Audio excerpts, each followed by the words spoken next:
Every single living thing, from the largest animal to the smallest microorganism, needs water to survive. You might be thinking, good thing we live on a planet that is nearly 70% water. But even with that large of a percent, water is still considered one of our most precious resources. This is because only 3% of the water is fresh water, and a third of this freshwater amount is not even usable because it's frozen in polar ice caps or found as water vapor in the air. In simpler terms, if I had 1 gallon of water to represent all the water on Earth, only one single drop from that gallon would represent the amount of fresh water we have available for us to use. Most of this fresh water is found in rivers, lakes, streams, and underground water. These water systems are all a part of a watershed.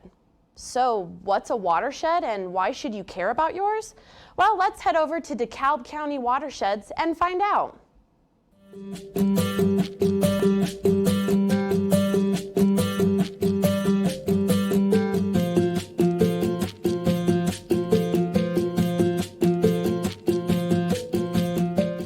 Hi, I'm Dean Johnson. I'm with the DeKalb County Soil and Water Conservation District, and I'm also the DeKalb County Watershed Coordinator. Today we're going to talk a little bit about watersheds and why they're important to us. Some of us may have a hard time understanding what a watershed is, and a best explanation that I can use for that is pretend a watershed is like a bathtub. And if it rains over your bathtub, all the water and the snow from that rain event is eventually going to go to the drain of that bathtub. Well, I'm standing in the drain of my watershed, and my watershed's about 600 acres in size, and I got many things that affect my watershed. One of the things that we look at when we look at a watershed is to see how it's functioning and what kinds of things are in that watershed that may affect it. That can be anything from the topography to the types of landscape that are on the ground, to the types of businesses and industries that are in that watershed that could have an impact on it. My watershed is made up of residential areas, streets, businesses, parking lots, and also cornfields and soybean fields. All those each have impacts on my watershed. So I need to work with the community to develop plans for them so they understand the things that they can do to protect the watersheds that they live in. One of the things we have concerns about in our residential areas is contaminants from parking lots, the fertilizers and pesticides that are applied to our lawns that can run off if we have a heavy rain events. And even in the agricultural lands, we worry about the herbicides, the pesticides that are applied to the land and how they affect my watershed.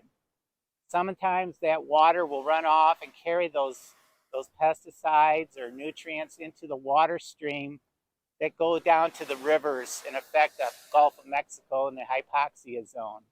So the little watershed that I live in can have impacts thousands of miles away from here. So it's my job to work with people to try to figure out ways that we can help them do practices that will help reduce those